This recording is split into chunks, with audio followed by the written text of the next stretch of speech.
Hello, welcome to everybody to this second day of our conference, Migrants and Pilgrims as Our Ancestors, Theology of Human Mobility in the 21st Century. Since I do not want to exclude anybody, I will say good morning, good afternoon, and good evening, depending on which part of the world you are in this moment. So good morning, good afternoon, and good evening to all of you following this event from all over the world on the various platforms where this conference is being broadcast. After the excellent biblical introduction that was offered yesterday by our distinguished biblical scholars, today we are called to reflect on contemporary human mobility from a more theological, practical perspective and theological sacramental perspective. We have the honor to have as our guides, and we thank them for accepting our invitation, in this theological journey, two of the most prominent scholars in the field of the theology of migration. Scholars who, when you look at their publications, have constantly and significantly contributed to the field of the theological reading and interpretation of human mobility since the beginning of the year 2000s. Now, before I go to presenting our, introducing our first speaker, I'd like to tell that since there was a question that was posed by one of the participants before, I will say that all the texts that are presented during this conference will be published and will be made available in their original language to all the participants, okay? The timing, you will know about the timing, but all of them will be made available to the participants. Now, we go to our first speaker. Our first speaker is Professor Regina Pollack, who is the head of the Institute for Practical Theology at the Catholic Theological Faculty of the University of Vienna in Austria. Her research focuses on religion in the context of migration, religion, values, and politics, socio-religious transformation processes in Europe, Christian Jewish and Christian Islamic dialogue. Currently, she's also OSCE, the Organization for Security and Cooperation in Europe, personal representative for combating racism, xenophobia, and discrimination. She has published important essays on the meaning of migration and the protagonism of migrants and refugees from the perspective of practical theology, among which I will mention the following. First of all, a two-volume work in German. I will give you the title in English, Migration, Flight, and Religion, a Practical Theological Contribution in 2017. And more recently, some of her essays, such as Hope for Europe, Catastrophes as Learning Spaces for a Spiritual Virtue, a Practical Theological Approach, and this one in 2020. And then Migrants as Agents of Social and Religious Innovation in 2019.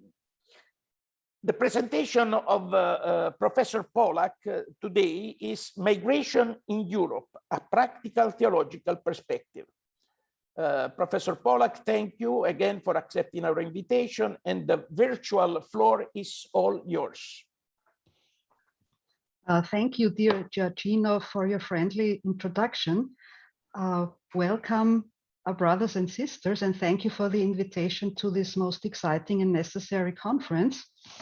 I don't have a PowerPoint presentation, but you can find the structure of my lecture in the chat box.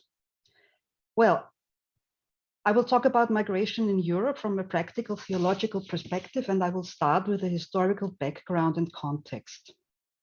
Migration is at the cradle of Europe.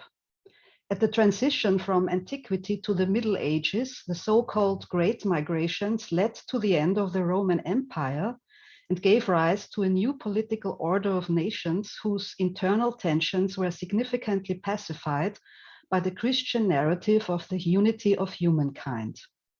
But this new narrative was accompanied with discrimination, exclusion, and compulsion to assimilation towards non-Christian minorities, especially Jews. The then developed pejorative narratives of foreigners and strangers as a threat have become deeply imprinted in Europe's collective memory and have been reactivated till modern times. According to Tsvetan Todorov, Europe's extraordinary success in early modern times in terms of the accumulation of political and economic power can be explained through the paradoxical ability to understand the stranger and to assimilate the resources of foreign cultures in the mode of superiority, while simultaneously excluding and destroying everything which was not understandable, undesirable, and threatening. During the formation of the nation states in the 19th century, aiming to establish homogeneous societies with one people, one culture, and one language, the history of migration was then banned from historiographical memory. In the 20th century, fascist and totalitarian systems turned the negative perceptions of foreigners and strangers into the brutal reality of murder. In the decades after the shock of the Second World War and the Shoah, a fundamental change took place in Europe. A recognition of human rights, including the rights of persons of minorities and the Geneva Refugee Convention, the proclamation of European values such as pluralism, non-discrimination, tolerance, justice, solidarity are now part of the self-image of the European Union. Numerous international organizations such as the United Nations, the Council of Europe, or the OSCE, civil society organizations, and many educational systems of European states have been committing to implementing these values and rights. This has led to a change in attitudes among parts of the population, especially among well-educated younger people. The latest European Value Study 2017 demonstrate that in those wealthy Western European states that promote democratic values, xenophobia and racism decrease, and populations are more open-minded towards migrants and diversity. But in the aftermath of the so-called refugee crisis in 2015, it became clear that a significant part of the European population still agrees to anti-migrant and racist attitudes. Since then, right-wing and populist parties have been winning elections with restrictive migration and refugee policies, promoting deportations of refugees and restrictive border regimes. Migration is perceived as a problem by a majority of the European population. The thousands of people drowned at Europe's borders, the millions living in the refugee camps outside Europe's borders are ignored by many. The increase of hate crimes and hate speech against refugees and ethnic minorities during the pandemic, documented by the OSCE, shows how deeply pejorative narratives still shape the way too many Europeans perceive migrants and foreigners. Given this situation, what can a theological perspective on migration contribute? With the following three theses, I want to demonstrate that the interpretative function of a theology of migration, trying to reveal the meaning and the purpose of migration, is one of the most precious contributions to establish alternative narratives of migration in Europe. First thesis, migration is a sign of the times. From a historical perspective, migration and the reshaping of social and political space associated with it require highly developed systems of interpretation. The historian Walter Pohl states that without such a level of abstraction that allows us to understand the social phenomenon as a whole, sustainable problem solving is not possible.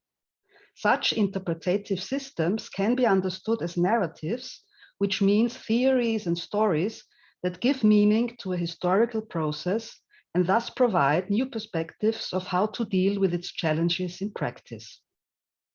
While Europe is currently dominated by economic and technocratic narratives of migration, on the one hand, aggressively recruiting skilled and integrating useful migrants, on the other hand, defending poor migrants who are considered a burden on the welfare states, the theological category of the Signs of the Times offers an alternative to interpret flight and migration. According to Marie-Dominique Chenu, Signs of the Times are historical events that lead to an extensive transformation of the awareness of a significant number of people who change their perception of reality. Thus, events such as migration require interpretation. From the perspective of Christian faith, such events can be recognized both as a renewed revelation of God's presence and a new demand for action such as charity, love, and doing justice. For Chenu, Signs of the Times are new historical ways to prepare for the reception of the gospel, and they can transform into places of experiences God's grace. Thus, they are neither objective facts nor a theological superstructure, but require both the perception of history with the eyes of faith and the readiness to engage ethically and politically. Then historical events like migration can reveal their potential of being a part of the history of salvation. But this spiritual experience of migration is always connected with personal decision-making, repentance, and conversion. So when the instruction Erga Migrantes Caritas Christi refers to migration as a sign of the times, as a challenge to be discovered and appreciated in building a renewed humanity and in proclaiming the gospel of peace, it does not describe a given reality, but a soteriological process of revelation that constitutively depends on the practical consent of people of faith. Therefore, if people of faith engage with the reality of migrants' lives, support and live with them, they participate in God's renewal of humanity and help people to recognize the unity of humankind. Together with the migrants, they become proclaimers of the gospel of peace. Consequently, migration can turn into a contemporary way to fulfill God's promise of the liberation and unification of humankind. So the narrative of migration as a sign of the times must be interpreted as a hortative promise, describing a hope that must be realized practically. Otherwise, facing all the migrant suffering, it would be cynical. This very message of hope could open up a new perspective for believers and non-believers. All those who are willing to face the challenges, suffering, and dramas of migration practically may hope to establish a world shaped by the spirit of brotherhood, justice, and solidarity. In view of the global climate crisis, the forced migration, and the COVID-19 pandemic, such a narrative of hope becomes necessary for survival, encouraging people not to give up and hope for a better future. Christian communities that act according to this narrative thus become pioneers and symbols of the divine presence. The second thesis: migrants are actors in God's salvation history. In the political and media discourses in Europe, migrants are primarily perceived as passive objects of treatment. Politicians speak of waves of refugees and floods of migrants. Scientists calculate migrant flows in statistics. Slow down, please. Slow down, please. Usually have neither names nor individual biographies. Even well-intentioned people in society and church treat migrants very often as passive victims who need help and must be integrated. There is no doubt that many migrants are traumatized and suffer from poverty, discrimination, lack of rights, and violence, and need help. However, historical research and contemporary social sciences have proved that despite all the suffering migrants experience, they have always become agents of social, economic, cultural, and political innovation in society too.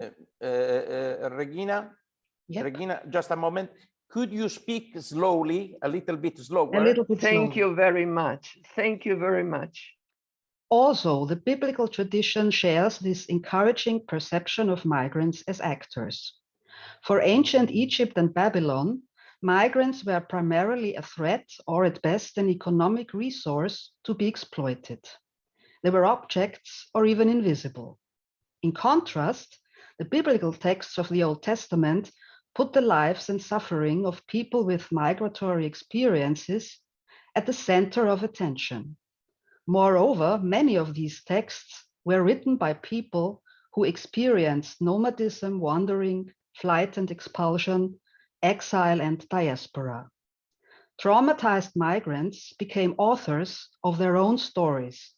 They stopped being just objects and victims and regained power over their lives by interpreting their often catastrophic experiences themselves. They did not just passively suffer their history, they wrested spiritual, ethical, and political meaning and significance from it. They experienced God as their savior. The new faith in the God on the side of the poor and marginalized enabled them to distance themselves from the religious and political orders that had made them victims. By experiencing Yahweh as the Lord of history, criticism of both religious and political power became possible. Consequently, new ethical and juridical systems were developed which put the rights of the poor, the foreigners, and the marginalized at the center. The newly developed faith thus is inextricably linked to ethics and law, in which migrants become legal subjects and are entitled to social, cultural, and legal participation. This new law was even sacralized and no longer dependent on the arbitrary decisions of an emperor, but only on God. The formerly fugitives, displaced persons, and exiled even began to understand themselves as central actors in a history of liberation and salvation. They recognized themselves as a chosen people who are obliged to spread the experience of a merciful and just God on the side of the suffering, the poor, and the stranger, aiming to establish a world of love, justice, and peace. Thus, the so-called ethical monotheism was born. We owe it to migrants who refused to remain victims and made their migration experiences fruitful for others. Migrants became actors in a religious, ethical, and political revolution which beliefs, norms, and ideas of justice have changed the world ever since then permanently.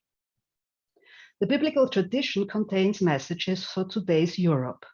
First, it encourages migrants not to stay victims, but perceive themselves as innovative actors who can contribute to the societies in which they live in, and even can change them for the better. Second, it can make settled Europeans realize that the experiences and skills of migrants can enrich societies. This, of course, includes the abandonment of any claim to superiority. So, third, there are some disturbing aspects of the message for settled Europeans too. For with the migrants' religious and political critique of empires, Europe as a political and economic power structure must probably realize some similarities to ancient Egypt and Babylon, especially regarding its political and legal treatment of migrants and refugees. A migrant perspective on an empire such as Europe, inspired by the Bible, therefore calls Europe for self-criticism, as it reflects the strengths but also the weaknesses of European societies, their institutions, values, and legal systems. Migration thus opens up an opportunity for Europe to learn and change. The third thesis. Migration is a learning place of faith, a locus theologicus. As we have just seen, biblical faith was learned in the context of migration experiences. This migration matrix, inscribed in biblical faith, also shapes many texts of the New Testament. Again, we find traumatized people in the background, suffering from the lost war against the Romans, the destruction of the temple in Jerusalem, and the persecution in the Roman Empire. And again, based on their experience of the resurrection of Jesus Christ, the early Christians interpreted their experiences, referring to the migratory narratives of their ancestors.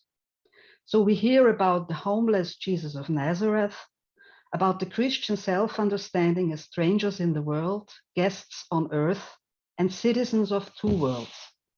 In Acts, we can read the history of the church, which was inseparably linked with migration, crossing cultural, social, and religious boundaries.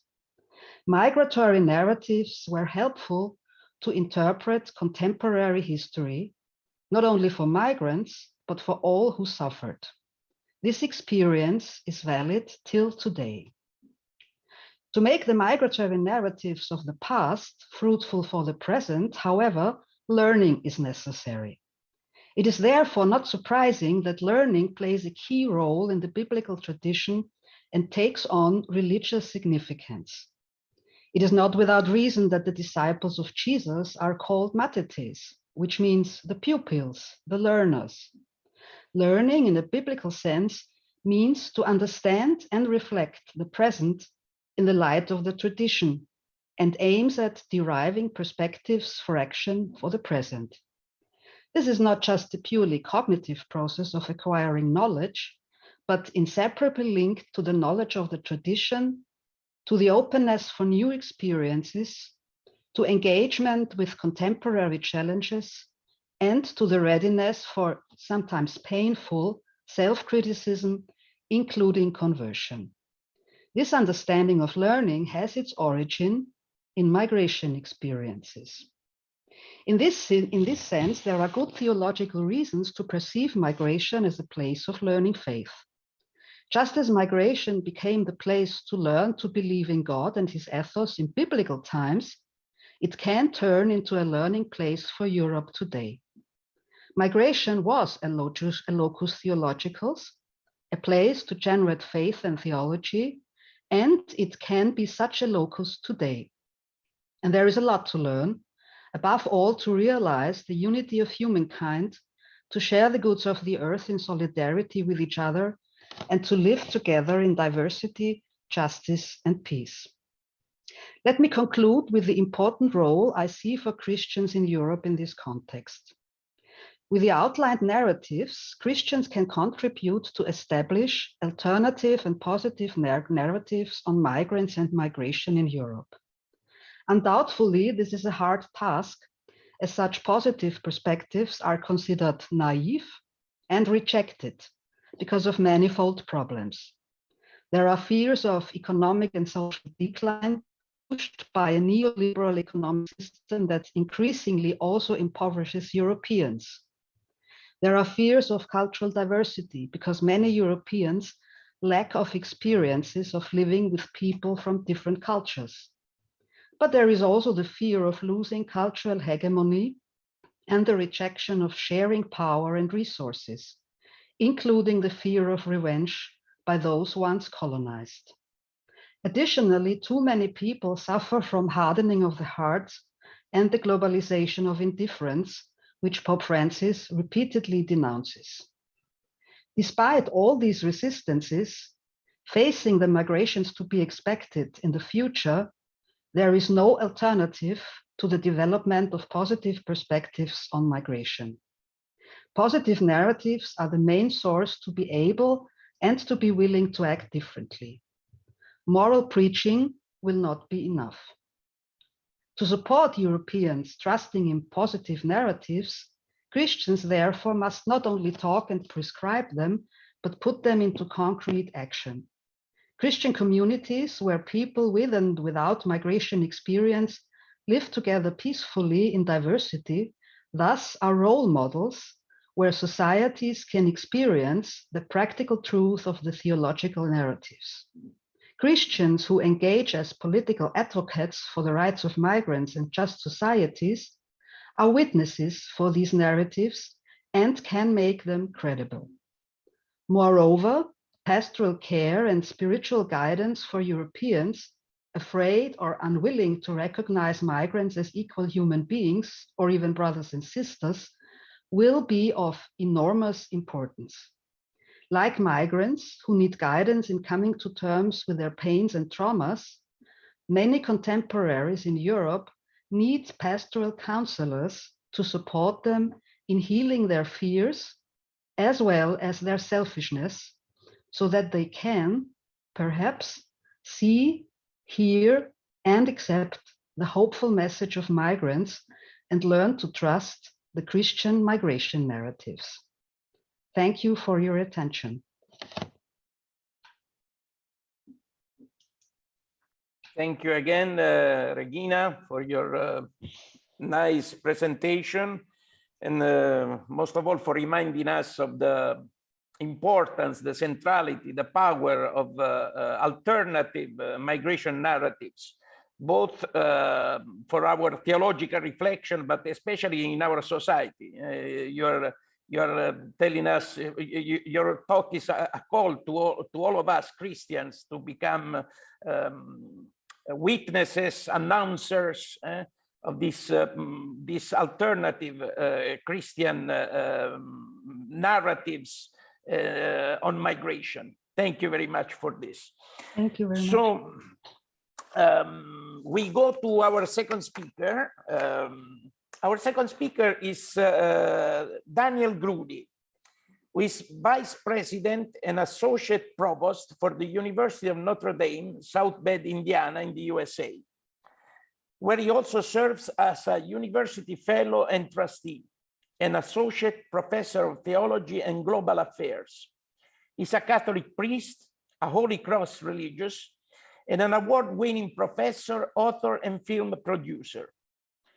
Father Daniel has authored numerous books and articles, particularly on the theology of migration and the spirituality of migrants and refugees, translated into 7 languages, which include Globalization, Spirituality and Justice, Navigating the Path to Peace in 2007, and his first book on the theme of migration, on the issue of migration, Border of Death, Valley of Life, An Immigrant Journey of Heart and Spirit in 2002, as well as 4 edited and co-edited books. He's also the executive producer of several internationally acclaimed films and documentaries, including One Border, One Body, Immigration and the Eucharist, and Dying to Live, A Migrant's Journey. He's currently finishing up a book called, which is entitled Migration, A Eucharistic Vision.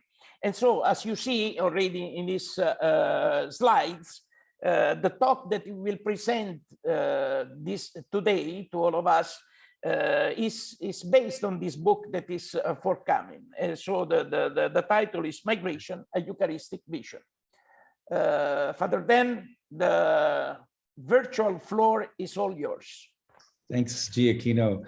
And thank you, Regina, as well, for that beautiful presentation, because it connects well with what I want to share today, which is to really speak a bit more about how theology and Christian faith can offer the resources to sharing and shaping a new narrative around migration.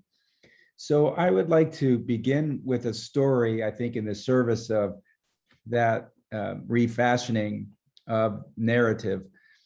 And it's a story about Pope Francis. And Pope Francis, when he was elected in 2013, and shortly after he was elected, he actually heard this story about a group of refugees that were crossing from North Africa. And they were crossing the Mediterranean Sea.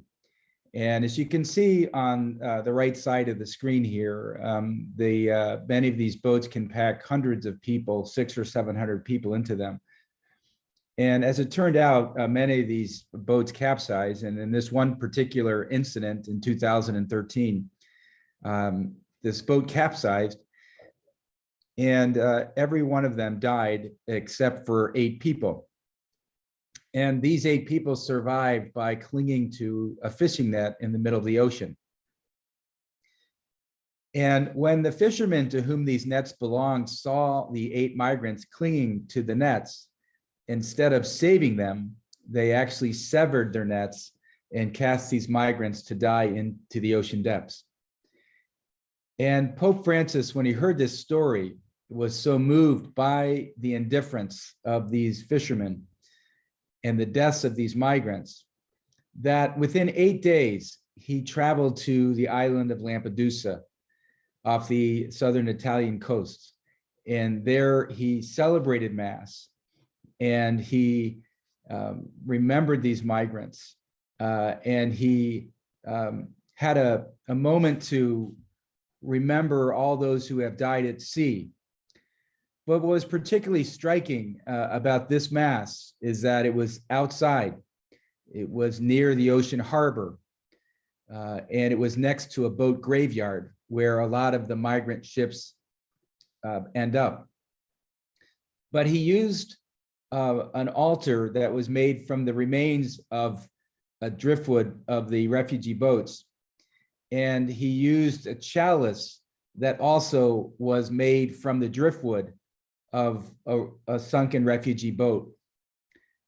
And so the question that I would like to really reflect on today really looks at this relationship between the body of refugees and the body of Christ. So this is the altar that he used. You can see there's a boat there. Here's the chalice that he used as well from all of this from the refugee boats. He also had a ferula as well that was made from as well some of these remnant pieces. But I think as we reflect on this question, what is this? What is the connection between the bodies of refugees and the body of Christ? So what does this visit to Lampedusa mean in terms of reshaping a narrative about migration? I think the Pope's visit to Lampedusa says a lot about his vision of Christian faith and mission, of going to the margins, of remembering the nobodies of today, of putting ourselves in solidarity with those who are marginalized, and of proclaiming the gospel of life. So in that spirit, I would just like to focus on 3 main points. The first, which no doubt many people have already covered, but it's to look briefly at the global refugee crisis. And this would be what I would term the voyage of, in some level, the invisible people of today, or what might be called the nobodies of society.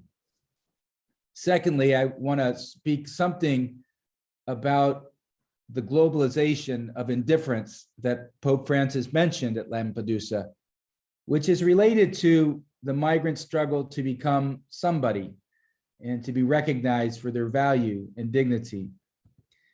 And thirdly, to really speak about something that John Paul II mentioned, which is about the globalization of solidarity, or in other words, how the Eucharist helps us see the connection to everybody. So all of this, I think, is a way of speaking about the connection between what's happening inside churches with what's happening outside churches, or to really look at how Christ is present in the sacrament of the Eucharist, but also in the least and the last among us, in the bodies of refugees. The core thesis here is that while the dominant political narrative pushes us to move from oneness as a human community to otherness, the dominant theological narrative is really calling us to move from otherness to oneness. So theologically, what's at stake is a vision of communion. So first, just briefly, to put in context what Regina mentioned as well, this is a sign of the times. We live in an age of migration where there are more migrants than at any other time in history. There are roughly 270 million international migrants, the people living outside their country of birth. That means 1 out of every 35 people in the world is a migrant. And there are roughly 82 million refugees of that population, which is more than at any point in history, even after World War II. In other words, if migrants today were settled in one particular place, they would be the 21st largest country in the world. And they would be growing at 38,000 people a day, or 24 people a minute. What that also means is that if we count those who move within countries, as well as international migrants, there would be 1 billion migrants in the world, which is 1 out of every 7 people in the world. But behind all of these numbers really are people. And I remember taking this picture at the edge of Lebanon near the Syrian border, when this woman who's holding her head in her hands had just found out that her 3rd son had been killed and her 4th grandson had been put into prison. These are some of the widows of her first 2 sons who had been killed before she migrated across the border. These are Muslim women. And in any language, the grief and the suffering of these women just became painfully clear in ways that I remember in 2 times being taken by and moved to tears by the Pietà. The first is when I saw it in St. Peter's in the Basilica in Rome. But the second time is I saw the Pietà carved out of living experience in the migrant and refugee crisis. So a big part of the refashioning of the narratives of migration in theological terms, I think, is rooted in the stories of the migrants themselves, in the lives they live, in how they think and feel and believe in God, and how their own stories reshape our own stories in the way we think about this issue. As we know, people are migrating around the world in many different places. This is just something of the pathways and the routes that people have been traveling in the last number of decades, certainly coming up through South America to North America, as well as Africa to Europe. And if capital does not go into the places where people are coming from to help people find jobs, to provide for their families, and to live dignified lives, the people themselves will move northwards in search of work. Just to put it another way, migration is not the central problem. Migration is a symptom of deeper problems that are rooted in more fundamental imbalances. 19% of the world lives on less than $1 a day. 48% of the world lives on less than $2 a day. 75% of the world lives on less than $10 a day. 95% of the world lives on less than $50 a day. The top 1% of the world has as much as the poorest 57% of the world. And the 3 richest people in the world have as much as the poorest 48 nations. Those numbers are significant, but in many ways, those numbers can also wash over us if they're not rooted in narratives which can change and transform our lives. And this narrative of Lampedusa, I think, is one way of doing that. And so as we see leaving from the coast of Libya after the Arab Spring in 2013, many of these migrants and refugees left the coast of Libya and Tunisia, and they made their way towards the coast of Europe and towards, if you will, the first part of Europe, which would have been in Lampedusa. But there is just one narrative that I would like to bring out in particular about someone who lived on Lampedusa, who was part of the preparation of this Mass for the Pope. And he said that at one point there was an earthquake in Italy where 312 people died in central Italy. And he said it was a time of national mourning, and people grieved those who had died. The stores were closed, the shutters were drawn, the airports were also closed. He said, but at the same time, when he was living in Lampedusa, there was a shipwreck off of its coast. And there were more than 320 people who died. And as this one carpenter on the island was taking bodies out of the water, he was struck by the difference between those who died in the center of the country from the earthquake and those who died on its outer shores, and no one even remembered them. They were literally like nobody to anybody. And so when he was pulling these bodies out of the water, he said, some people died, if you will, first-class deaths and were remembered, and others were totally forgotten. But as these bodies were showing up on his island, he remembers this one story about a boat that was intercepted off the coast of Lampedusa. They were escorting it towards shore, and as they were getting closer to the island, the rudder broke. And when it broke, it started perilously drifting towards the coast, and it would have broken up into pieces and the people would have died. But they mobilized the village at night, and they were able to rescue everybody from this boat. And they saved more than 520 people from this boat. It was a real story of success in the wake of many who had died in the open seas. If you will, it was a story of salvation. But many of these boats on the shore end up in what's a boat graveyard in Lampedusa. And this carpenter, Franco Tuzio, was a person who often would see the driftwood from refugees come up to shore. But when this boat, where they saved 520 people, crashed against the shore a few days later, all of the pieces broke up again. But as they were taking the hull off of the coast, they actually found out that amidst all of the remains, there were 3 people underneath the boat who had died. So what became a symbol of salvation also became a symbol of death. But Franco Tuzio said he was depressed for a long period of time. And he said that he wanted to find some way to remember these people who were forgotten and considered nobodies. So he started making crosses from the driftwood of the refugee boats.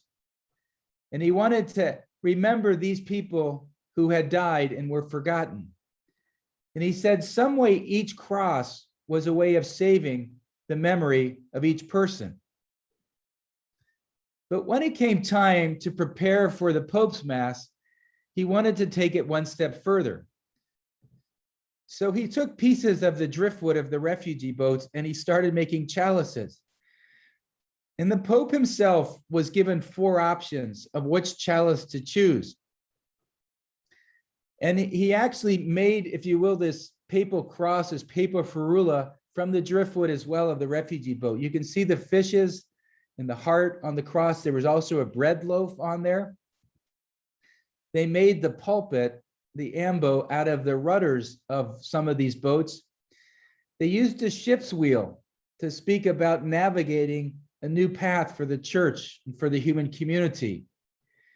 But the center of this work of the carpenter was to take the driftwood from this boat that was both a sign of death and a sign of salvation, and to create the chalice that the Pope used at the Mass at Lampedusa.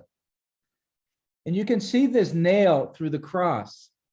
He said that when he was making the base of the chalice, he took out the nail and he saw these holes in the stem that were evocative of Christ's wounds. But when he put the cross back in, he realized that this nail now made a cross. And so it was on top of the cross that the chalice of life sits. And this was the chalice that he used at the Mass at Lampedusa. And as he used that Mass as well, there is sometimes a reference to a similar Mass that happens at the US-Mexico border, which Giacchino knows very well and lived and worked for many years. Each year at the US border, in Texas, sometimes in San Diego and in Arizona, they have a binational Mass. That is, half the community is in Mexico, half the community is in the United States. And they bring the altar together at the wall, and with bishops from both sides and communities from both sides, they have one Eucharist. And so we might ask, what does it mean to celebrate the unity of faith in the Eucharist amidst a divided political reality? Here, Bishop Kakanis from Arizona is literally giving communion to someone on the other side of the fence in Mexico. So it really speaks to the unity of the body of Christ, even amidst the divided political realities. This is both a sign of hope and a sign of protest of the Christian community. So I want to just highlight some final points here of just this connection between migration and the Eucharist. Again, coming back to the central question of what does it mean from a faith narrative that the Pope would celebrate Mass at Lampedusa in the wake of a global shipwreck of refugees?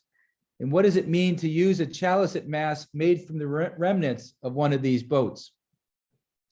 It first speaks to the journey of those who society considers as nobodies, that are the people who are literally invisible and whose presence is not recognized. In many ways, the Eucharist makes real the presence of Christ in the Eucharist, but also the presence of Christ in the poor and the marginalized.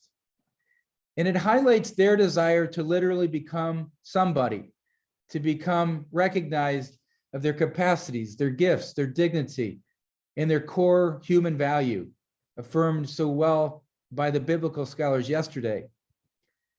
But it also highlights that there is an interconnection spiritually, emotionally, and from a human perspective of having a common creator, that we share a common connection to everybody. But the Eucharist brings this out even further, is that there's some fundamental relationship to the body of Christ in those who are dying in the open seas. And so what I've tried to just highlight in this presentation is some aspects of the global refugee crisis, some dimensions of the globalization of indifference, but how a faith community is trying to forge a new narrative based on a globalization of solidarity. All of this, in terms of migration and the Eucharist, really highlights how the dominant political narrative divides, it excludes, it separates. It's mostly moving from oneness to otherness. The fundamental mission of the church is about really bringing the human community back together again. The narrative of salvation and the central spiritual narrative is just the opposite. It's moving from otherness to oneness, to see our connection, to see our fundamental integral relationship to one another, and ultimately the ways that we share a common bond by virtue of our common creator, as well as our faith, which we share in the body of Christ. What that means in the end is that the core theological vision is not just a socio-political or economic vision. It is a theological vision. It's at the core of who we are as human beings, which is ultimately a vision of migration towards communion. I think this is really what the faith community can bring to the world, whether one explicitly professes himself as Christian or not, because in the end of the day, we are all seeking to overcome our alienation through sin and find our way back to our homeland. At the core of this is seeing God himself as the migrant who came to our sinful and broken world, who reconciled himself on the cross with us so that we can find our way and migrate back to our homeland. In the end, that's the substance and the core of the theological narrative of migration and Eucharist, which is about a vision of communion. So I'll stop there and Giacchino, pitch it back to you. Thank you, Dan. You give me the time just to underline the link, the clear link that there is between your talk and Regina's talk. While Regina's talk represents a call, as I said before, to become witnesses of alternative migration narratives in our societies as Christians, and for the people who are participating to this conference as religious men and women. Your presentation, starting with the Lampedusa narrative, offered us a vision in which the bodies of refugees and migrants come together with the body of Christ and become the body of Christ also. So this is important. It reminds me also the words of Pope Francis. Well, Pope Francis went in July 2013, celebrated this symbolic and this, I mean, very important Eucharistic celebration in Lampedusa.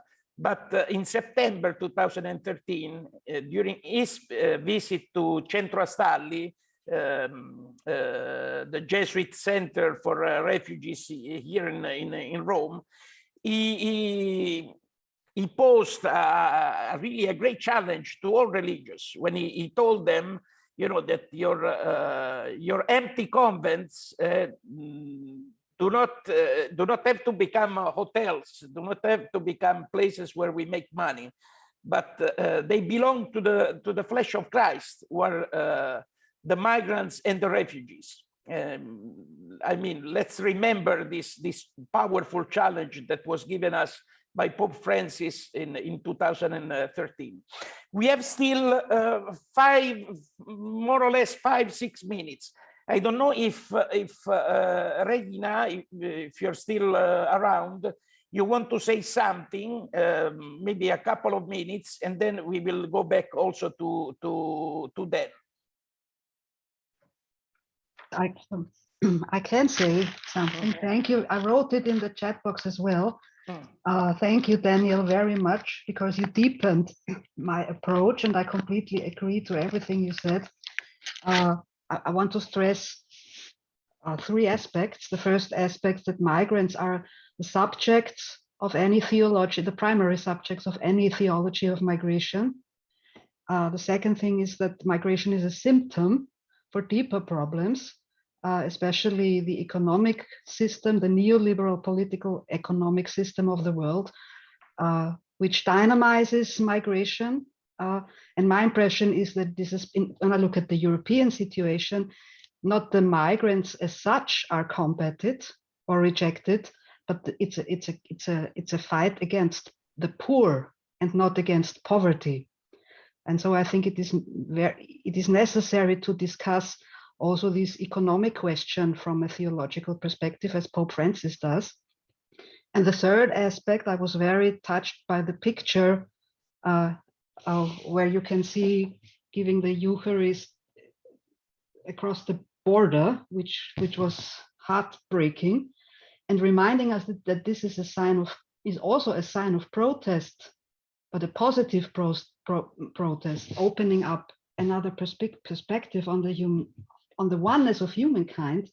This was just great. I have no contradiction, which is not typical for me. I don't know what I shall criticize. It was, yes, I agree completely. Thank you, Regina. Thank you. Ben, back to you. No, I think just underlying what Regina said about, you know, what's needed is a new narrative. We can quote information about migration day in and day out, but I was taken by the words of a Native American who said that the long migration of human life is a journey from the head to the heart and then back again, or maybe the head, the heart to the feet and back again. And that's a difficult journey to make. When I was young, I remember finding a pamphlet that said, did you realize you can actually miss heaven by 18 inches? And it went on to say that the distance between the head and the heart in most people is only 18 inches. And I think our job is to not just to speak to the head about the information about migration, but to really look at the process of formation and transformation that goes by really bringing the faith narrative to the forefront, but also the stories of migrants, you know, to the forefront. And if we can't be moved by the stories of these migrants, then we have a bigger problem than migration. And then we actually are the aliens, because we're so disconnected from ourselves that we can't see really our fundamental connection to one another. So I think, Regina just highlighted very well just this need for a new narrative. And I think there's such a richness in this theological narrative. And I would just say one thing. I mean, when you can't deconstruct the theological narrative in the way that you can deconstruct someone's political position.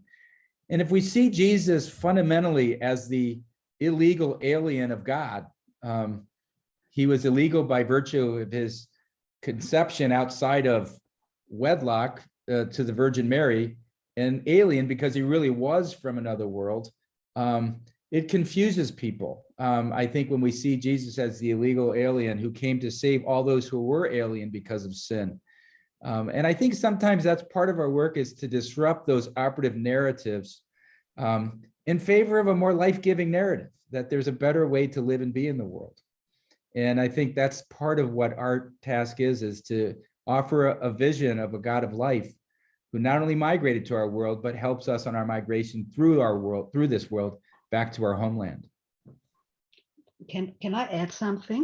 Yes, yes, Regina, go ahead. I mean, this is something what I completely agree. For me, the question is, how can we reach the hearts of the people? And one of my theses is that the hardening of the heart of many Europeans has deep roots in history. That means, how can we deal to the human heart is also shaped by political history and the collective patterns of perceptions of others, how to deal with others. There is a lot of guilt because of all the wars and all the violences. I think in spiritual guidance or pastoral care, I would very much like to develop a kind of political spiritual pastoral to deal with those heritage, European political heritage, which makes it hard to open the hearts of the people. This would be a new topic. What I want to say is, I don't think that it is just a moral question. It has deep roots in history, and there we also can learn, especially from the Jewish tradition, where memories play such an important role, and it also does in our Christian tradition. And with memory, I think all the different dimensions of remembering history, not only church history or theological history, but also political history, must be taken into consideration to look to find ways of liberation. Thank you, Regina. I don't know if you want to say something about this, then. You have 1 minute. Can you focus the question, Giacchino, in terms of you know, what Regina was saying is that you know, this what you were talking about, this journey and this conversion of the heart is not just a moral question, but it is also a political and I would say cultural question for us in Europe. It's the central question, and that's why I think you know, if people's hearts are open, I think they can receive it and really be transformed. If people's hearts aren't open, then we're bouncing against the wall. And I think that is really the central question of Jesus: is, are our hearts open? And because I do think that really the question is, can we if God is the migrant, I mean, if it ultimately is a spiritual question of whether we can welcome the migrant God into our hearts. Is there any room in the inn of Bethlehem in our own world today? I mean, that really, I think, is at the core of everything else. So it's a spiritual issue fundamentally, and not just a political and economic issue. Okay. So thank you again for first of all, for accepting our invitation. Second, for sharing your beautiful and inspiring reflection.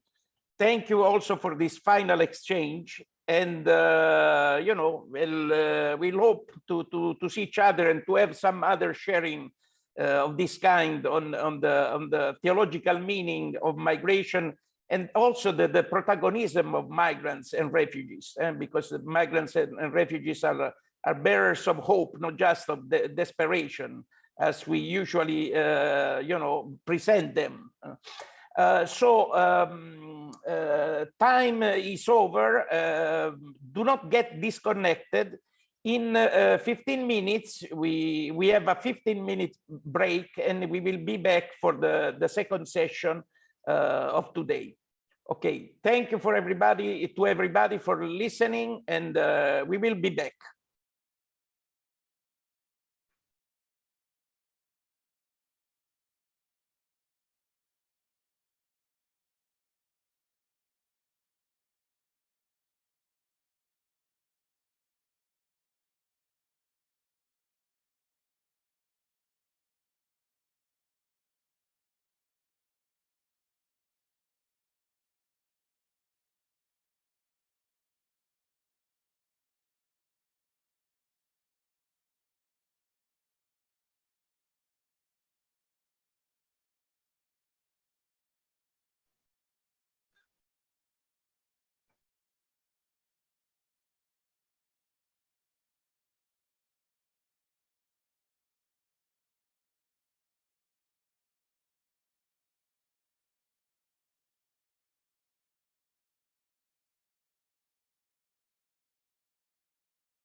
Giacchino.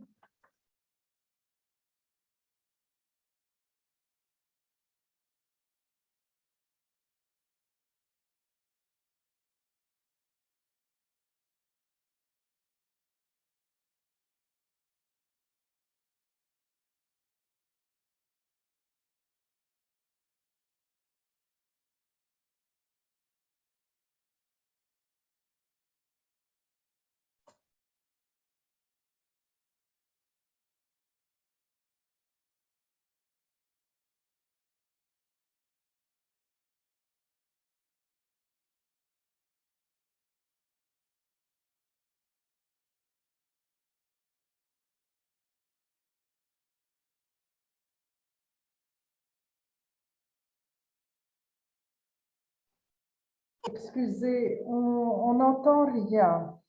Il y a un problème d'audio. Oh, excusez-moi. Oui. May I start again? Yes. Good afternoon and good afternoon and bon après-midi. Thank you for being with us this afternoon. During this session, Africa and Europe, forced migration and human trafficking, we shall give particular emphasis to the religious organizations active on the African continent. The roots of migration in general, as well as forced migration and human trafficking, will be at the center of the discussion. Two speakers shall share their experience in the field. Father David Holcroft, Jesuit, and Sister Yvonne Clémence Bambara, Sister of Our Lady of Charity of the Good Shepherd. Father David Holcroft, Jesuit, you are the first on this session. You currently work as a professional and post-secondary education specialist at the International Office of Jesuit Refugee Service, GRS, in Rome. Your work is to develop organizational strategy in this area, develop technical resources, and advise and oversee implementation of the Pathfinder program. Father David oversees the pilot programs in Malawi and Kenya, and in 2020 in Jordan. Your work extends to giving technical advice on similar programs in a further 8 countries. Father David has published articles on the theology of migration, as well as on organizational management in not-for-profit area. Before that, he was regional director for GRS, Southern Africa, based in Johannesburg. Prior to his work in Joburg, Father David also directed works for refugees in Australia, Papua New Guinea, Malawi, and South Africa. Early in his career, he worked extensively amongst the homeless in Australia. A Jesuit priest, Father David has a graduate diploma in education and degrees in theology, masters, and arts, music, and geography. Father David, you have the floor, please. Thank you. I'm going to share the screen and hope this works. There we are.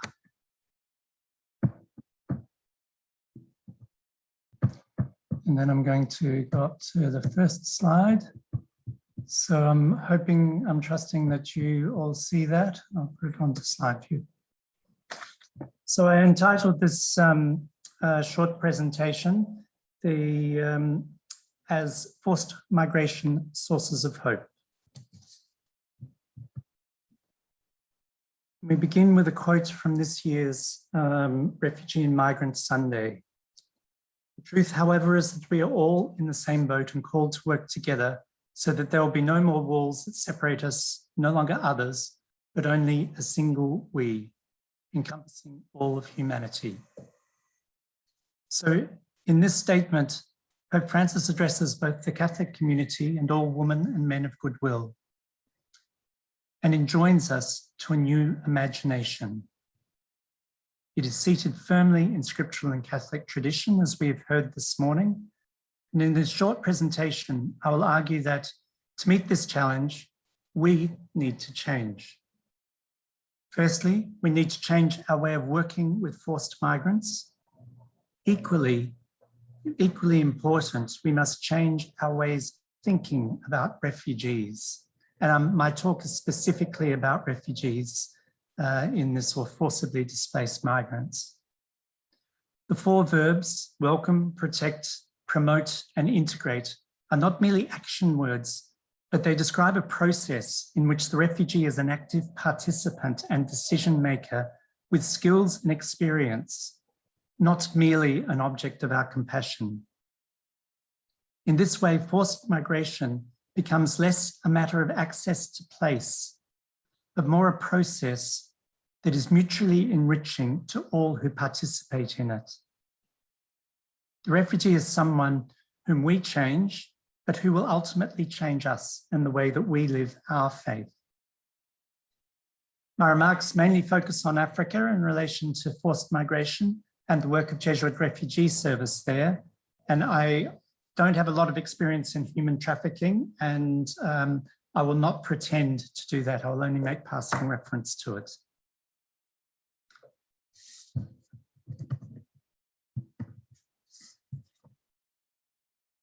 The opening years of the 21st century have witnessed intensifying forces of globalization, associated shifts in patterns of wealth and geopolitical power, and challenges to the exercise of authority and systems of governance. This is fueled by the ongoing revolution in information technology. In the background of all this too are the effects of climate change. I apologize for the ambulance in the background here.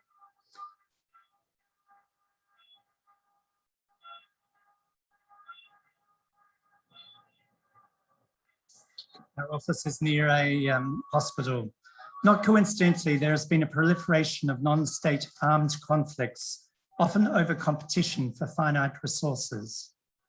This in turn has led to a large increase in the numbers of forcibly displaced. Displacement has now emerged as a truly global phenomenon in what Francis asserts is now a structural part of the global economy. We can note that the origin of most of the 82 plus million displaced people, 68% are from 5 countries situated on 4 continents. The same diversity applies to the countries who host the most refugees, 5 countries on 4 continents. But that is where the universalism ends. 86% of refugees are hosted in the global south, mostly near to the source of the refugee flow. The institutions and legal frameworks created to support these people in the aftermath of the world wars in the 20th century are increasingly challenged to remain effective and relevant. This evolution is happening at the very time that their support, mainly from Western governments, is wavering.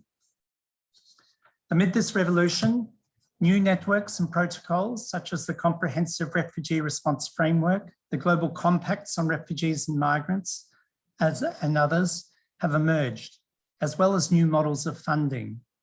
All these demonstrate a continued vitality and creativity to find solutions. The Church, too, under the leadership of Pope Francis, has emerged as a locus of new thinking and vitality. Our experience with the COVID pandemic demonstrated both the mutual vulnerability and interdependency of peoples and our dependence on cross-border cooperation and assistance. From health professionals consulting with colleagues in other countries to learn clinical protocols, to the research, development and manufacture of new vaccines in record time, the positive examples of these the fruits of global cooperation are welcomed. However, the economics that has supported such creativity hitherto and the politics that enable the research and the development have tragically failed to share their benefits with the world's population. Can we do better in the area of forced migration? So 3 characteristics. The phenomenon of forced migration is evolving quickly. The breakdown of governance in parts of Latin America, Africa and Asia, the Middle Eastern wars in Iraq, Syria and Yemen, and the so-called never-ending wars of Afghanistan, South Sudan, Northern Nigeria, Eastern Congo, Cameroon, Somalia, and others have all contributed to high levels of political and economic instability and the generation of migration flows. I would like to highlight here three characteristics of these flows, pertaining especially to Africa. The first is the number of forcibly displaced, generally speaking. This is the result, ultimately, of the inability of the human community to find ready solutions to complex problems and succumbing to the temptation of conflict that economically, in the supply of arms, draws in many countries. You can see the growth in the numbers, and the second part of this is the proportional reduction in the levels of people repatriated to their original country, and both the proportional and the numerical reduction of resettlement to third countries. Our concept of durable solution, the basis of the international system for the last 70 years, I argue, has collapsed. So that figure down below, 0.17% of refugees get resettled to a Western country. Behind these statistics is the third characteristic, the growth in the length and duration of the refugee state to somewhere between 11 and 26 years on average. To make this more explicit, we can look at the growth of numbers of those who have been in protracted displacement, that is displacement over 5 years. So it's almost doubled in those 8 years. And this includes 6 million who have been displaced in camps or wherever for 20 years, and 2.5 million who have been displaced for over 40 years. So we're talking about lifetimes here.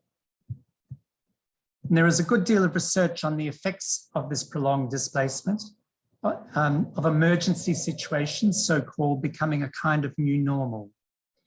They include dependence on aid and the need to present oneself as vulnerable in order to retain assistance, prolonged stress levels that become toxic, lower levels of cognitive function as a result of stress, rendering people less able to maintain education and positive coping strategies, greater incidence of psychosocial disorder and pathology, higher risk of further conflict and recruitment to armed groups and ideologies, and higher rates of secondary and subsequent movement.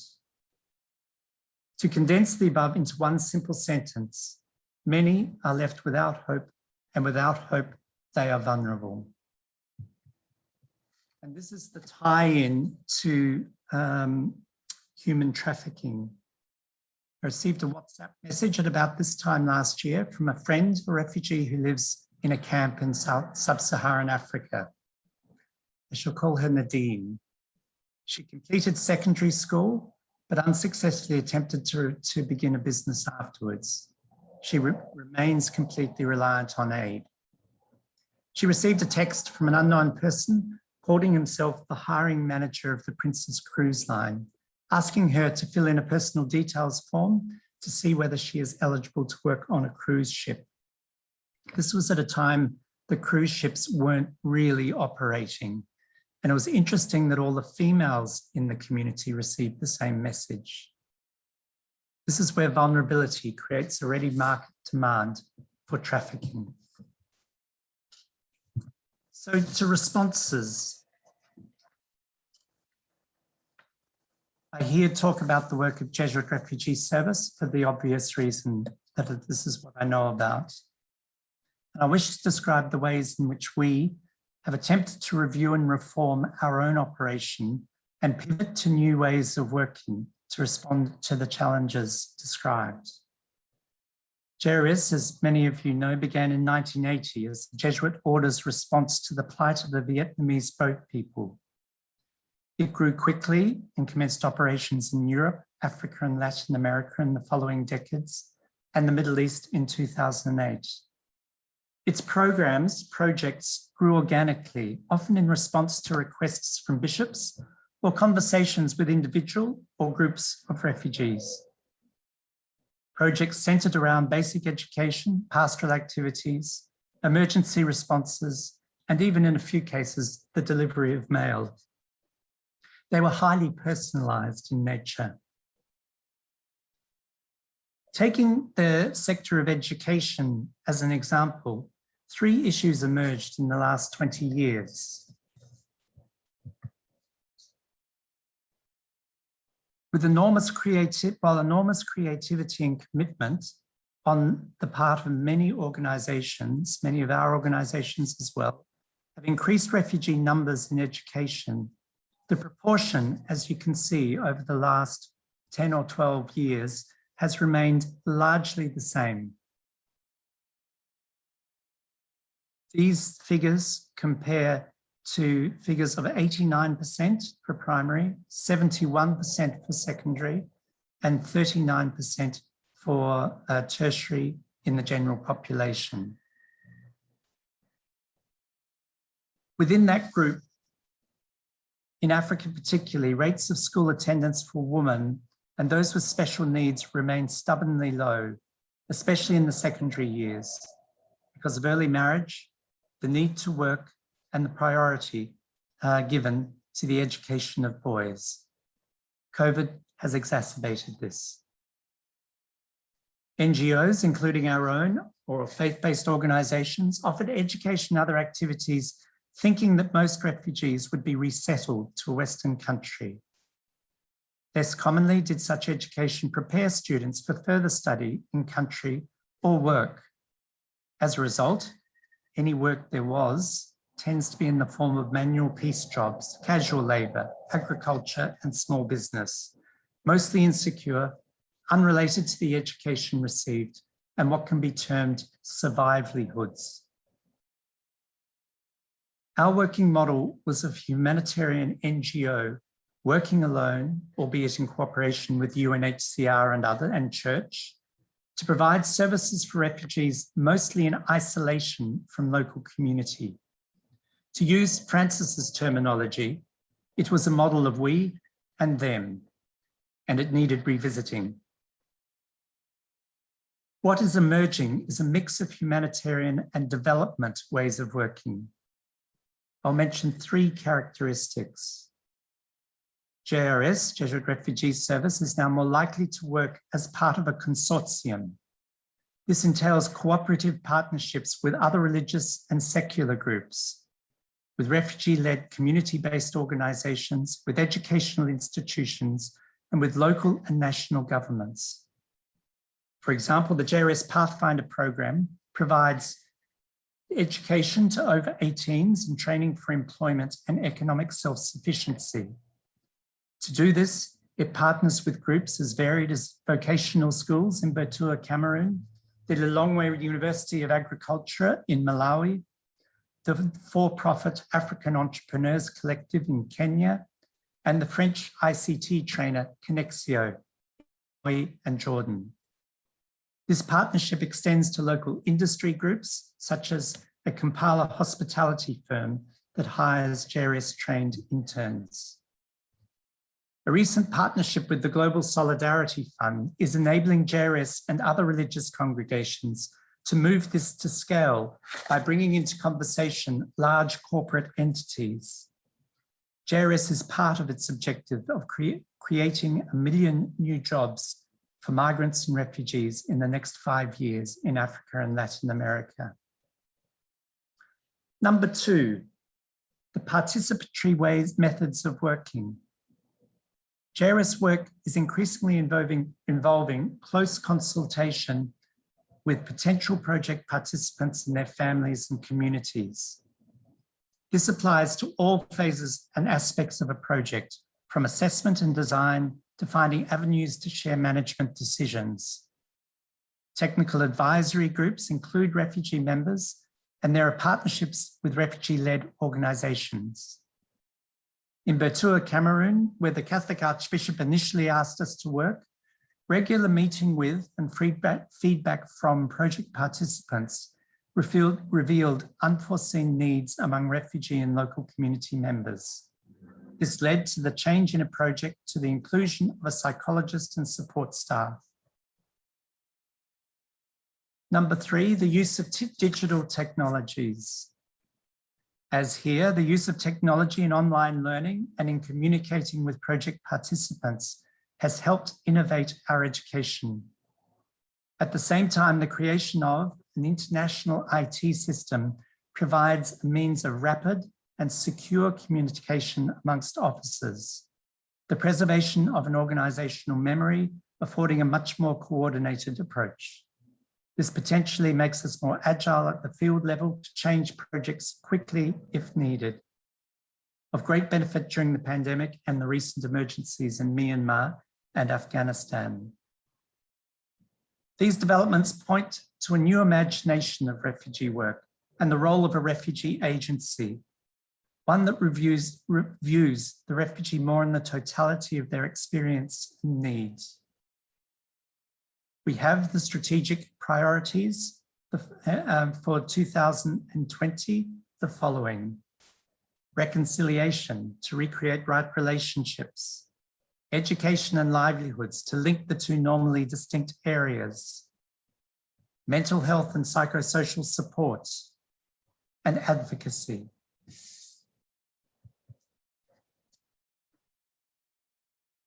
So JRS was founded to assist with solutions for refugee situations that were seen as temporary. The goal was to accompany and equip refugees to resolve their plight by either remaining, returning, or resettling to a third country.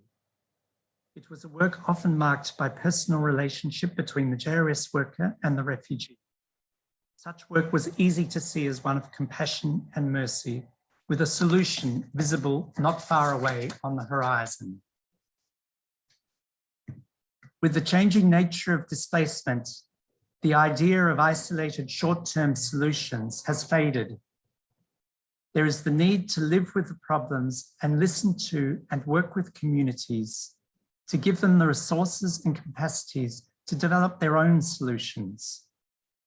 This approach represents a decolonization of the humanitarian and church space and extends to work with host communities, many of whom are not Christian, who long after the NGOs have gone, need to continue the welcome and laying out of the path for refugees to eventual integration, which is the most likely best option for the foreseeable future. The programs referred to above are conceived with a view of migration as a multifaceted and complex process. The refugee is an actor in this process. She brings considerable capacities and experience to the situation.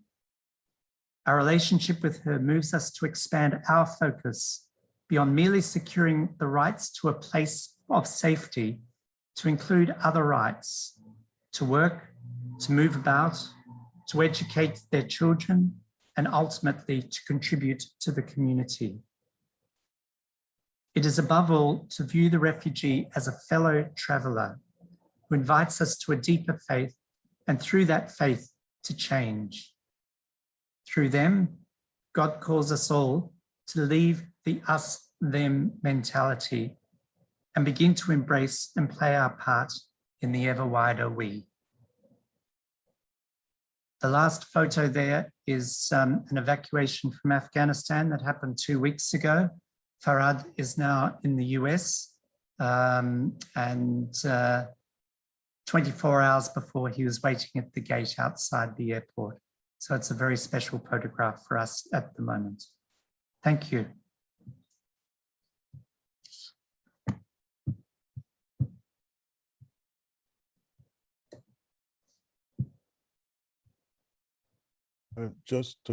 Yes.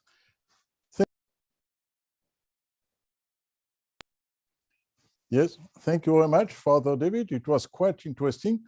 Indeed, your presentation, Forced Migration Sources of Hope, reflects years of action in the field. And we indeed are, as our Pope Francis say, in the same boat. You gave us sources of hope in forced migration, not only the both global UN compacts on refugees and migration, highlighting the need for international cooperation, but also what I especially liked this new approach, indeed facing a growing number of migrants and refugees, diminishing number of resettled refugees, and also a protracted displacement. When you say some million of refugees are 40 years now in a refugee situation, then also when you mentioned the increased vulnerability of migrants, especially women, to human traffickers, and actually speaking of the new approach of GRS, focusing on education, but also mixing humanitarian and development approaches, and also acting in cooperation with the Global Solidarity Fund, and what I especially like, including engaging beneficiaries and local authorities from the assessment to the implementation of a project. Of course, using technology is needed today, and definitely reconciliation, mental health advocacy is very much important. And allow me just to quote from Fratelli Tutti, the Pope Francis, paragraph 40. How can Europe, aided by its great cultural and religious heritage, find a right balance between its twofold moral responsibility to protect the rights of its own citizens and to assure assistance and acceptance to migrants? And another paragraph, paragraph 162, where Pope Francis points out that the biggest issue is employment, indeed, and that will be my last words before introducing Sister Yvonne. Indeed, there is no poverty worse than the which deprives people of work and the dignity of work. So, thanks again, Father David. Et maintenant, la seconde intervenante est Sœur Yvonne Clément. The second, Sister Barbara, from the Sister of Good Shepherd. She is from in Canada, and she worked in Canada with women in situation of prostitution, and she accompanied them, and she helped them for getting a culture and also for microcredit to help them to get an activity in Burkina Faso. And she works with many victims of forced marriage, and she in Bobo Yulasso in the February 2019, she was representative of Lakum and against the trafficking, and she collaborated with a lot of networks. And you have the floor.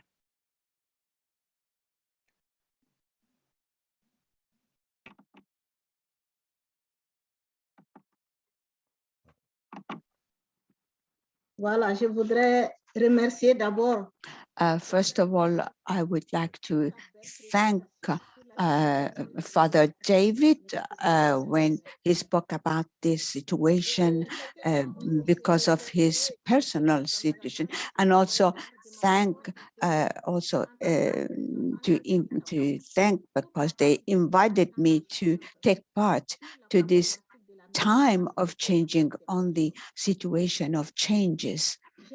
And I thought that the four points are quite important, and the causes of forced migration in Africa, the consequences, and the third priority of Talitakum on the trafficking, and the actions of Talitakum. What is Talita.com. This is the international network on the against the trafficking. This was a project of the international with a project with the WISC, and Talita.com is present in 20 countries already. Now we can see in Africa that this is a phenomena which is always present, and we heard it from Father David. Displaced people of migration, interior, from the interior and from outside and inside. Vulnerable people. The migratory data of OIM dating 2019, they say that we have 272 million migrants, international migrants in the world, and 48% are women. And this feminization of migration makes part of a new social economical dynamic, and women are displaced, and we are more than half of these people are women. Their situation obliged them to leave their original country and in order to go and find a better situation, and they dream of living in Europe and in the United States. Many of these people are, and unhappily they fall in the hands of the traffickers, and the United Nations say that 70% of these people, victims of trafficking, are women and very young girls, and 90% are victims of sexual trafficking, and they are female. In order to define the trafficking, in inspiring ourselves of this from the Office of the United Nations, we can say that this trafficking is the fact of recruiting and displace a person from one place to another in the same country or towards another country in order to exploit this person to have a benefit, as to submit her to the prostitution, to force her to work, and to force her to give her organs. This person has been cheated, and she has been given false promises. She has been taken. She has been sold. Let us see some causes of forced migration in Africa. We have seen this, the dryness, which is threatening our villages, the grant. We have the war, civil wars, political instability, like in Central Africa and Congo, in Sudan. We have the terrorist attacks in Sahel, like in Mali, Burkina Faso, Niger, Chad, Nigeria. And we have they take the lands, the parks, and nature, and the owners are expulsed. They have no money back. There is lack of opportunity of work for the young people. There are lack of university studies. There is a lack of financial resources, and there are volcanic eruption and so on.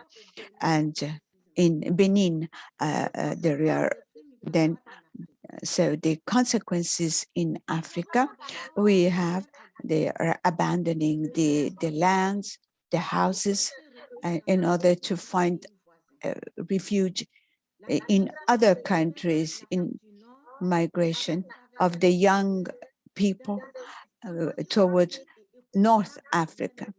And then they cross and we know the terrible conditions of the Mediterranean Sea and towards Europe, exploitation of female African girls and migrants, exploitation of the work of the children in the mines, in we have the forced work, soldiers, the children soldiers,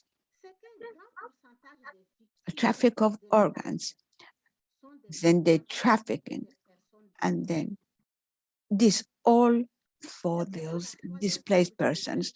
So what is the third priority of Talitha Kum? Why? Because it's on trafficking and migration.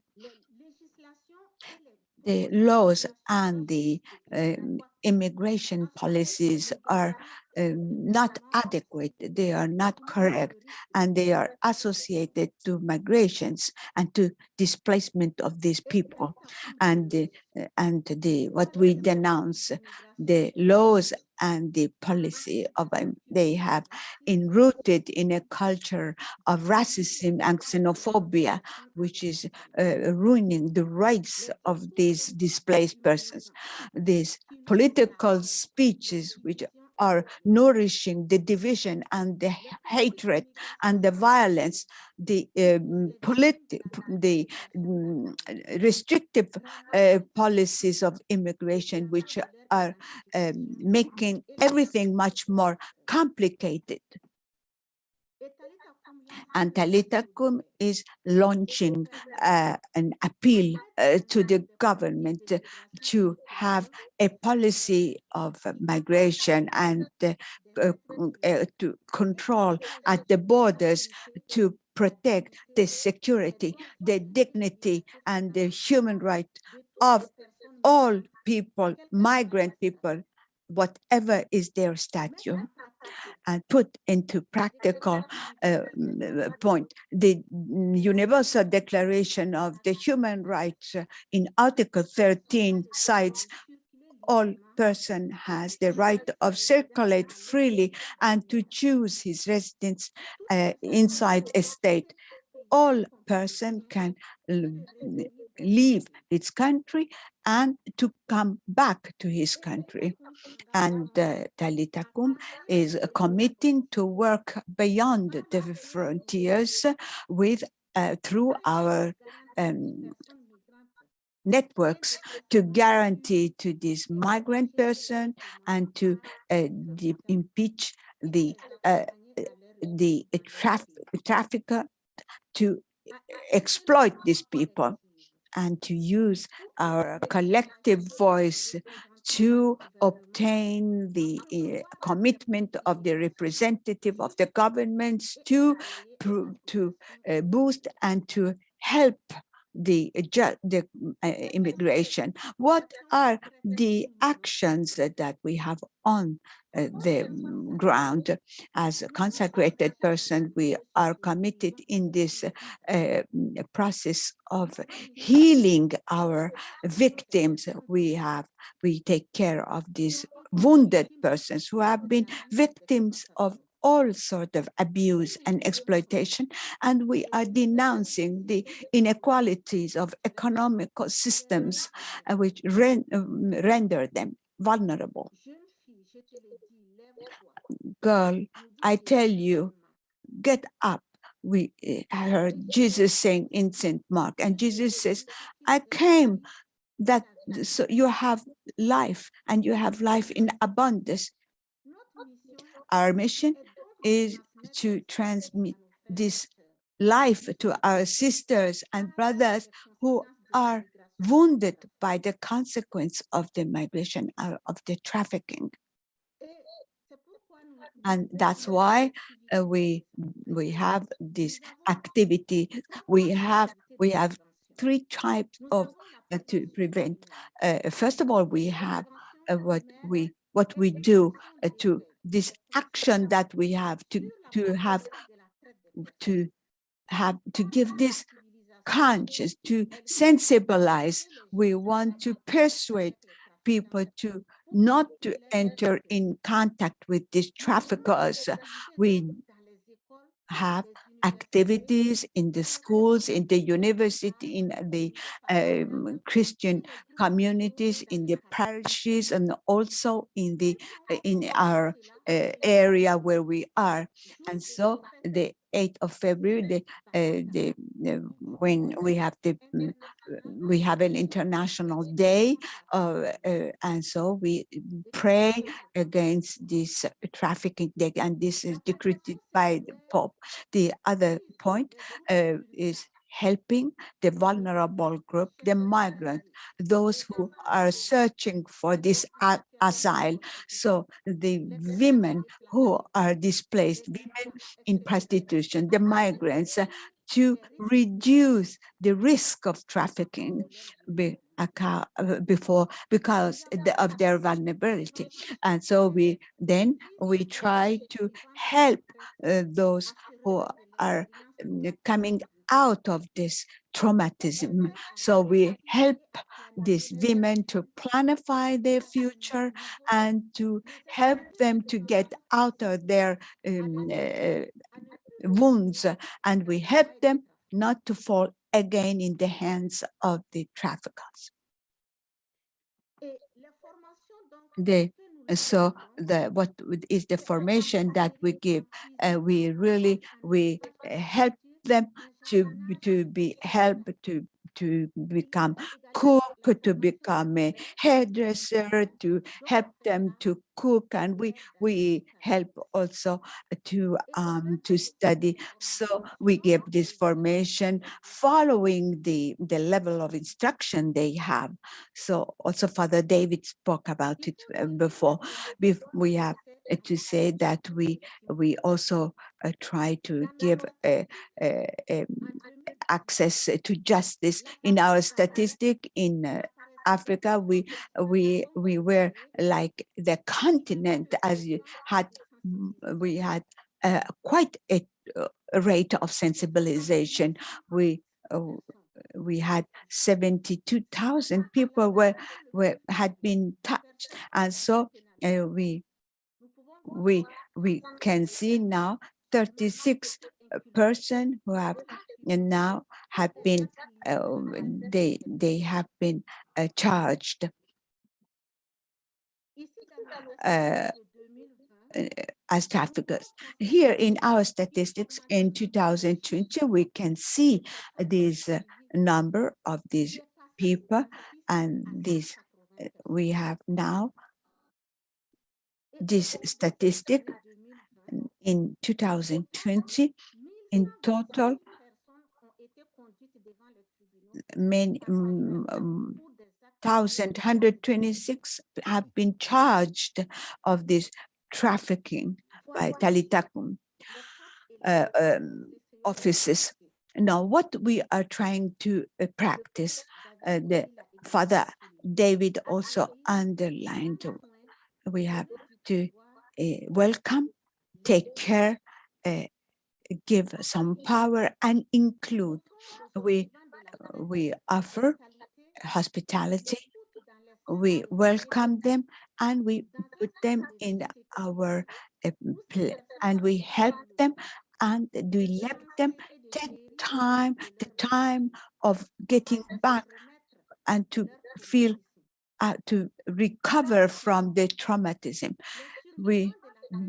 These people, we take care of them, we accompany them, we also psychologically we accompany them, and spiritually we accompany, and we respect them in the faith that we also empower them, and we give them power in their life. So this will also increase the respect of themselves and the inclusion. We try to reinsert these people in the families for a new departure. So we also have to say that this work is done by a lot of people who are 89 countries of consecrated people on the 5th continent, on the 5 continents. And our strength is in the work that we do in network.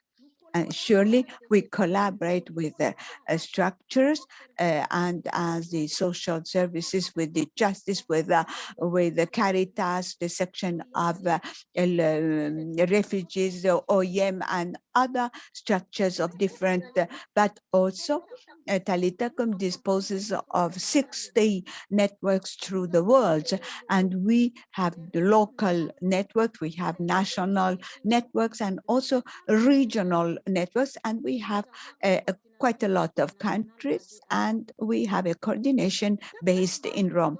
And this way of organization helps us to attain our objective, and we have an interconnection. We are connected the one with the other to better collaborate and to help the victims of this trafficking. Thanks to this interconnection, we could help many women, African women, to go back to their original country, and so they were helped. And these women, they are also followed by the Talitacum network. For instance, our in the United States, we have helped a woman who needed to get out of the trafficking, and she wanted to go back to her family in Africa. So what we collaborate with all the, and we network so on Ghana, and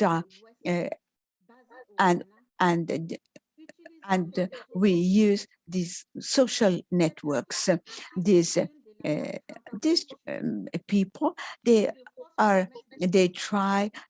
offer promises of work, and they say they are golden mines for them. So they are cheated, and so now we have found some and the people who are deprived of their money, and they have been forced by these people. They always buy these false promises, and this, it's very difficult for them afterwards to go back to their countries.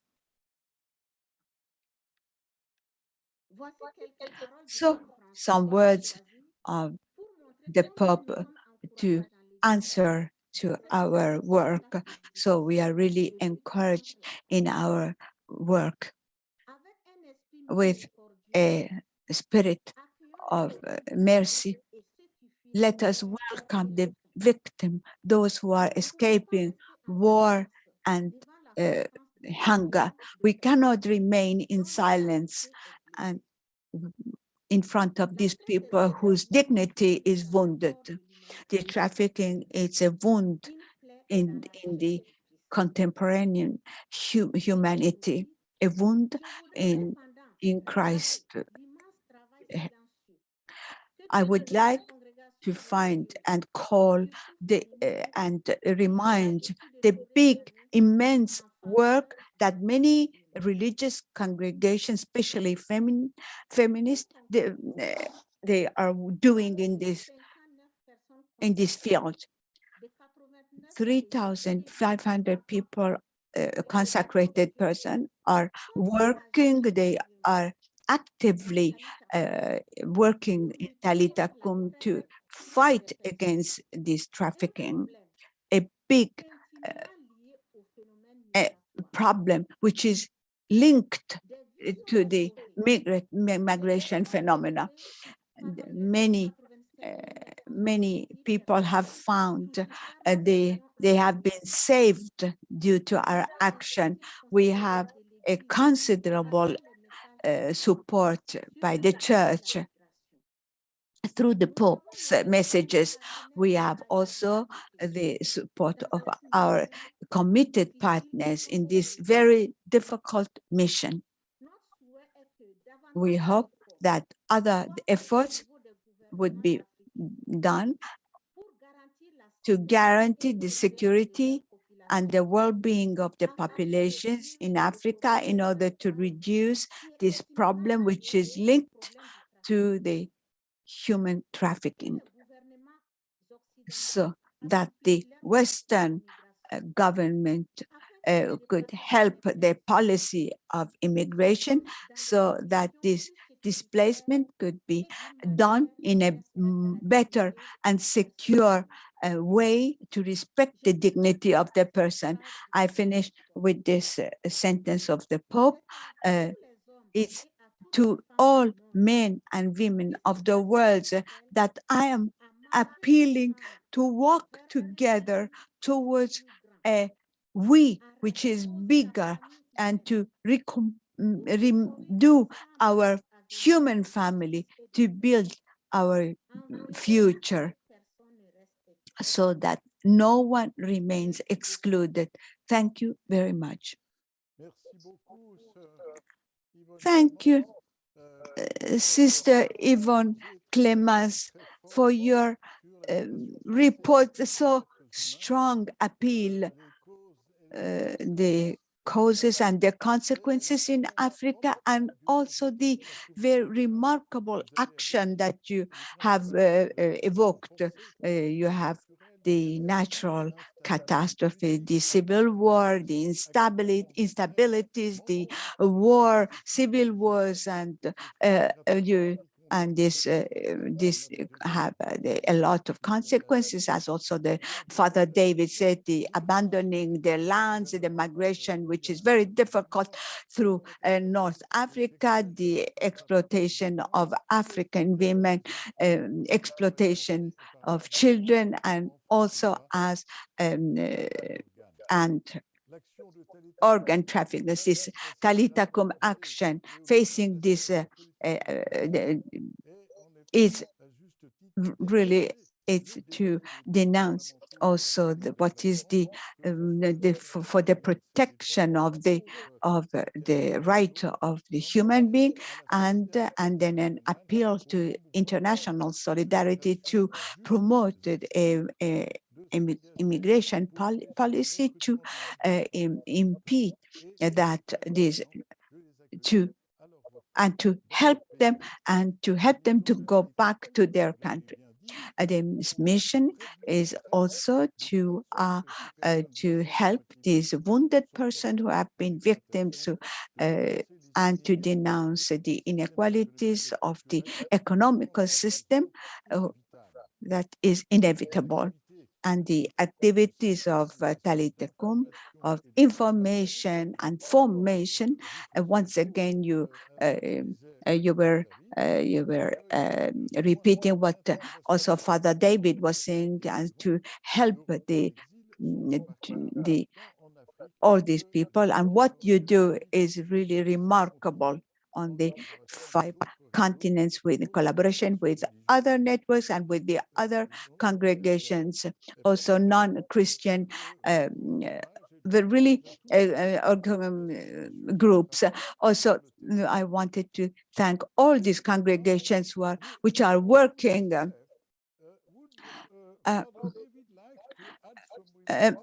Also, after that, Sir Yvonne Clémence, quelques remarques avant que nous arrivions à 2h15. Father David?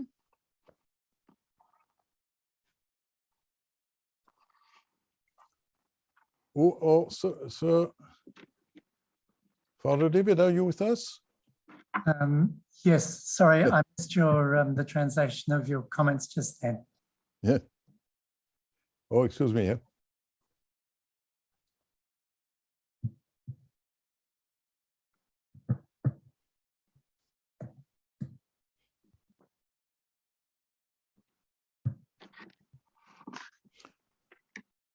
I see that Sir Yvonne has probably, you have Saint Bakita in your background, and indeed, Saint Bakita help us and help you. I think just Moi, je voudrais juste encore encourager davantage. I would like to really encourage all the congregations on the ground, because not all the congregations are, but on the ground, they are not working. They are there, and some are in the schools, and as this problem was not touching them or affecting them, or some are in the hospitals, but there are congregations who are taking care of social problems. But I really appeal all these congregations, because we have really to help the human dignity, and this is to save people. We have to sensibilize people already in the schools, in the hospitals, in the dispensaries, and so they come in the dispensaries to be healed. But we have to wake them up, to help them to get out of from these hands of this trafficking. So I'm appealing all the religious congregations. Father David, would you have something to add?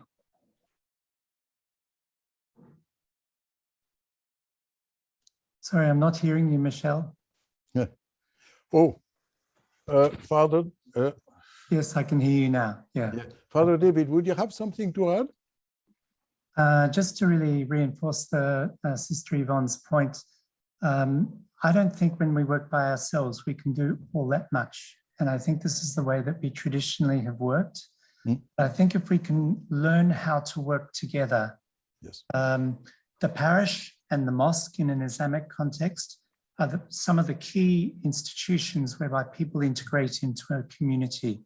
And then we have Talitha Kum ourselves, who have sort of special areas, Scalabrinis, others have specialty areas and expertise in a particular kind of work.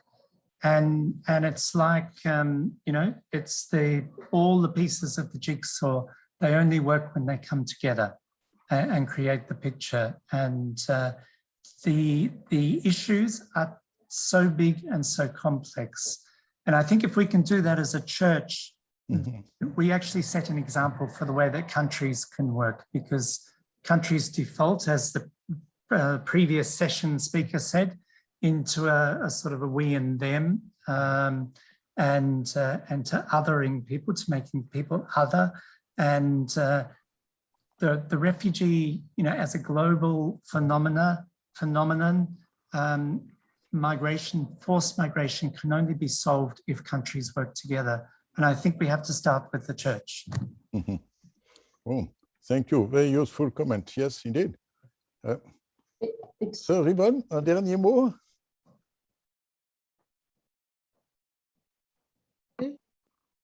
Non, vous auriez un dernier mot, Sir Yvonne? Non, c'est bon. C'est bon. Eh bien, écoutez, je vous remercie tous les deux. Thank you. And my best wishes for your very important field work. And I'm pretty sure that my colleagues from the other Malta will be keenly interested also in increasing their cooperation with you. And again, it was a great honor to be with you today, and hope to meet you in Geneva, in Rome, or possibly in the field. And goodbye. Thank you again. Excellence, je voudrais vous remercier pour la modération. Your Excellency, thank you for the moderation of this time that we had together, and we could not introduce you. I'm trying to do it now, and you did not allow us. You were born in Geneva. You have a doctorate in Geneva's university, but international law in La Haye. You began your career in the International Committee of Red Cross and in the legal department, and then you had the post of delegate for North America, and then delegates in Geneva, and then for Central Africa. And then you have been in academic doctor in humanitarian assistance. You are member of the Council of Order of Malta, and you are teaching and at the Webster University in Geneva as associate professor of law, public law, and you are still, you have been named permanent observer of Order of Malta within the United Nations, and you have been ambassador to fight the trafficking. You are also writing in Christis Libera. You have published a lot of articles on human rights, on humanitarian diplomacy, and you have received the Red Cross, the Order of Malta, and of the Order of the Italian Republic. I think that with this, we have a little bit done your curriculum and to say what you are. Thank you for your work. Now,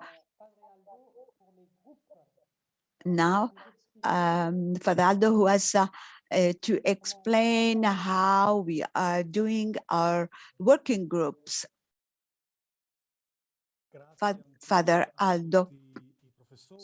Thanks to all the professors, to all the speakers who have shared with us this extraordinary experience on the field, accompanying the migrants and the refugees. Thank you to the moderators for guiding this day. And now we will have break, and at 2:30, we will meet like yesterday in work groups. Remember that each of you has received a number, a group number. Please rename yourself, write your group number and then your name again. If it's difficult for you to put the number in front of your name, send your name in the chat, name and last name, and we will write the group number. Because there are some participants and we don't understand their complete name, because we read, for example, the brand of the tablet or the cell phone, but we don't see the names. So please write on the chat your complete name, and then we will help you putting in the number. So break now, and at 2:30 we meet for group work. Thank you very much.